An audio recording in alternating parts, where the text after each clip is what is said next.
मध्यम वर्ग के लिए राहत की खबर है। वित्त मंत्री निर्मला सीतारमण ने घोषणा की है कि 12 लाख रुपए तक की आय पर इनकम टैक्स में छूट दी गई है। नए टैक्स स्ट्रक्चर में 4 लाख रुपए तक की आमदनी पर कोई टैक्स नहीं होगा। 4 लाख से 8 लाख रुपए की आमदनी पर 5% आयकर, 8 से 12 लाख रुपए की आमदनी पर 10% आयकर देना होता है। वहीं 12 से 16 लाख रुपए आमदनी पर 15%, 16 से 20 लाख रुपए की आमदनी पर 20%, 20 से 24 लाख आमदनी पर 25% टैक्स देना होगा। वित्त मंत्री ने कहा कि 12 लाख रुपए तक की सामान्य आय वाले नौकरी पेशा वर्ग को टैक्स स्लैब में इस तरह छूट दी गई है कि उन्हें कोई कर नहीं देना होगा। बजट को लेकर किस तरह की प्रतिक्रियाएं आ रही हैं, राज्य के उद्यमी बजट को किस तरह देख रहे हैं, देहरादून से हमारे संवाददाता आशीष रमोला इंडस्ट्री एसोसिएशन के सदस्यों के साथ मौजूद हैं, उनसे बातचीत करेंगे। जी आशीष, क्या प्रतिक्रियाएं हैं बजट को लेकर?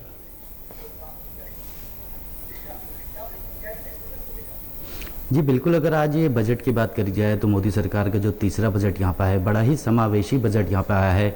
जिस तरीके से आम बजट इसे कहा जाता है तो बेहद ही आम बजट है। सभी वर्गों को इसमें ध्यान रखते हुए ये बजट आया है। आज सुबह से ही हम यहाँ इंडस्ट्रियल एसोसिएशन जो थे वो यहाँ पे आज बैठे हुए थे। सभी जो है वो यहाँ पे देख भी रहे थे, इस बजट को देख रहे थे। अब इनसे जानेंगे, जो हमारे साथ अभी पंकज गुप्ता जी है जो इंडस्ट्रियलिस्ट एसोसिएशन के अध्यक्ष है, वो बताएंगे किस तरीके से पूरे बजट को इन्होंने गौर से यहाँ पे देखा है, समझा है और किस तरीके से इनके लिए भी राहत बड़ी खबर इसमें आई है, किस तरीके से रिलैक्स मिलेगा, इन सब चीज़ों को इनसे जानेंगे।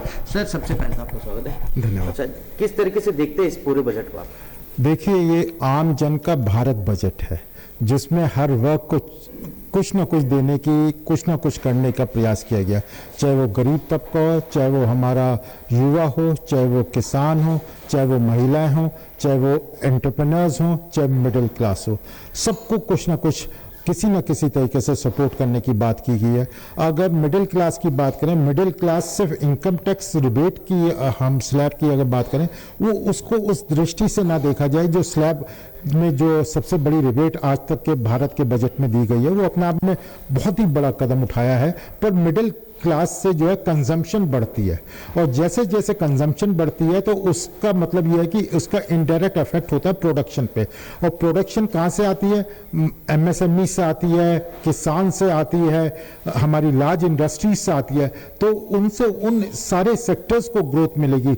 मेक इन इंडिया का जो प्रधानमंत्री जी का प्रोग्राम है वो और मजबूत होगा और आत्मनिर्भर भारत की जो हम बात कर रहे हैं, विकसित भारत की हम 2047 की जो बात कर रहे हैं, उस दिशा में एक बहुत बड़ा कदम जो है माननीय वित्त मंत्री जी ने आज के केंद्रीय बजट से उठाया है।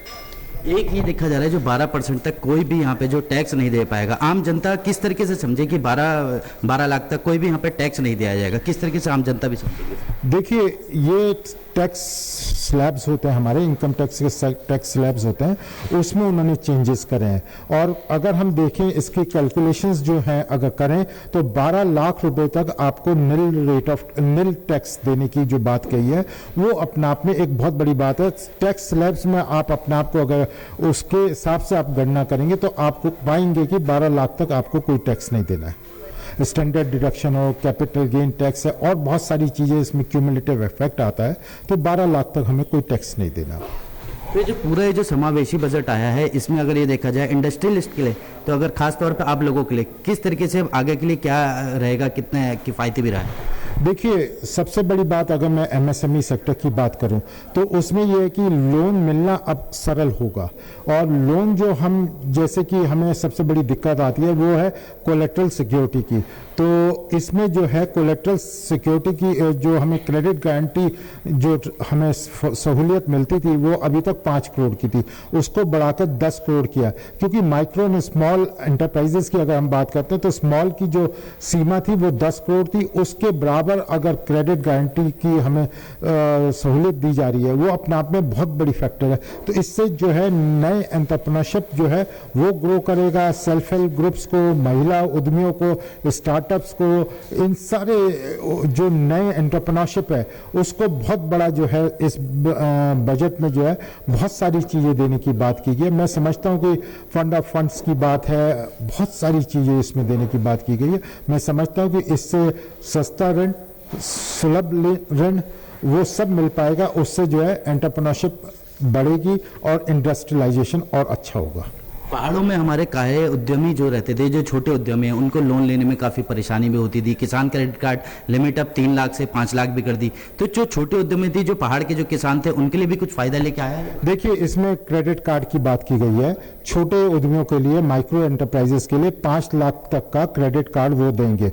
तो क्रेडिट कार्ड तो एक सिंपल प्रोसेस होता है, उसके माध्यम से आप बैंक जाइए, क्रेडिट कार्ड लीजिए और जितने आपको जब जैसे आपको स्पेंड करना है उस हिसाब से आप क्रेडिट कार्ड के माध्यम से स्पेंड करिए। आप जब क्रेडिट कार्ड की ड्यू डेट आती है उसका पेमेंट कर दीजिए। तो मैं समझता हूं कि इससे सरल तरीका और कोई नहीं हो सकता। जैसे कि आपने कहा कि दूर दराज और पहाड़ों में जो छोटे उद्यमी हैं वो लोन के लिए अप्लाई करने में, पेपर वर्क करने में उन्हें दिक्कत आती थी। सिंपली एक क्रेडिट कार्ड लें, 5 लाख का लोन कभी भी वो उस क्रेडिट कार्ड के माध्यम से उठा सकते हैं। तो ये थे हमारे साथ पंकज गुप्ता जी। तो सुरेंद्र,